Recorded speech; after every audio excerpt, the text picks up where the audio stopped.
Kingdom fungi क्या है? तो किंगडम फंजाई में ऐसे विभिन्न प्रकार के जीव रहते हैं जो कि इस धरती के लिए काफ़ी ज़रूरी होते हैं। इस ऑर्गेनिज्म में बहुत ही डाइवर्स रेंज होता है, यानी ये माइक्रोस्कोपिक मोल्ड से लंबे मशरूम, बड़े बड़े मशरूम तक जा सकते हैं।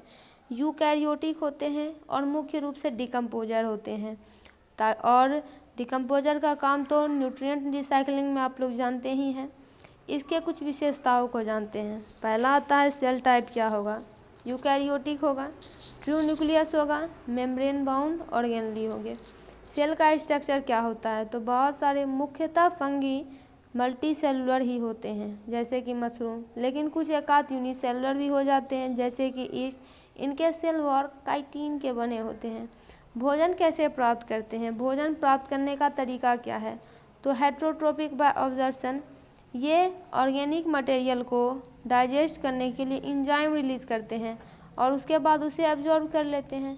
और अगर सेप्रोफाइटिक होंगे तो ये मरे हुए, सड़े हुए, गले हुए पदार्थों को खाते हैं।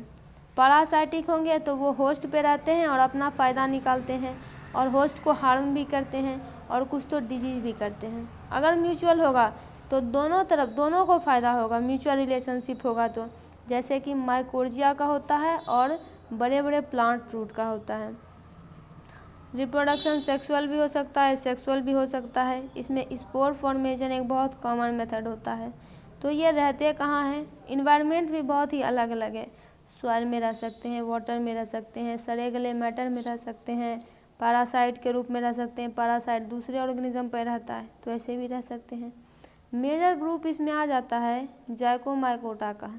इसमें आते हैं राइजोपस जिसका नाम है ब्लैक ब्रेड मोल्ड। फिर होता है एस्कोमाइकोटा जिसे सैक फंजाई बोलते हैं। इसमें एग्जाम्पल आ जाएगा ईस्ट, सैक्रोमाइसी। फिर होता है बैसिडियोमाइकोटा। इसमें क्लब फंगाई आते हैं जैसे mushroom, puff ball, bracket fungi. फिर ग्रुप है ड्यूटेरोमाइकोटा का। इसमें इम्परफेक्ट फंगी आता है क्योंकि they don't have non A sexual reproduction phase. इसमें सेक्सुअल रिप्रोडक्शन फेज नहीं होती है जैसे कि पेनिसिलियम हो गया। फिर होता है कार्टिडायोमाइकोटा। इसमें एक्वाटिक फंजाई आते हैं, इसके स्पोर फ्लैजिलेटेड होते हैं। इम्पॉर्टेंस की अगर बात करें तो डिकम्पोजर होते हैं, ऑर्गेनिक मटेरियल को ब्रेक डाउन करते हैं और न्यूट्रिएंट को वापस से इन्वायरमेंट में डाल देते हैं। फिर आता है फूड। कुछ फंजाई खाने योग्य भी होते हैं जैसे कि मशरूम और ट्रफल हो गया। मेडिसिन के भी क्षेत्र में इनका काम है। एंटीबायोटिक के स्रोत होते हैं, बहुत सारे दूसरे ड्रग भी इनसे बनते हैं। इंडस्ट्रियल यूज होता है फर्मेंटेशन प्रोसेस में, अल्कोहल और ब्रेड प्रोड्यूस करते हैं। सिम्बायोसिस भी करते हैं। जो माइकोरिजल फंगी होते हैं वो प्लांट के न्यूट्रिएंट को बढ़ाने का काम करते हैं।